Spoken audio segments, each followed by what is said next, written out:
सिबी में मौसम के बदलते ही शहरियों ने फास्ट फूड की स्टॉलों का रुख कर लिया है। कोई बारबेक्यू खरीद रहा है तो कोई लेग पीस खरीद रहा है, कोई जो है मौसम एंजॉय करने के लिए बर्गर खा रहा है। इस हवाले से शहरियों से जानते हैं वो क्या कहते हैं। मौसम की तब्दीली के साथ साथ जो है ना फास्ट फूड पे जो है ना काफ़ी वो हो गया है। तो आज हम फास्ट फूड खरीदने आए हुए हैं यहाँ पे शादी भाई की दुकान पे आए हुए हैं ताकि जो है ना फास्ट फूड खरीद सके और जो है ना बच्चे इससे एंजॉय कर सकें। जी बिल्कुल।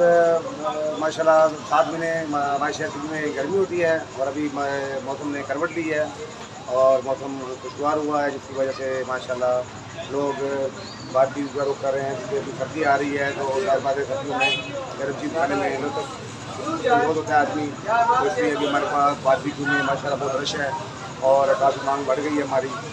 और आज शहरियों की बातें जानी कि शहरियों का कहना है कि मौसम के बदलने से जो है हम अपने मुंह का जायका भी चेंज कर रहे हैं और मौसम को भी इंजॉय कर रहे हैं।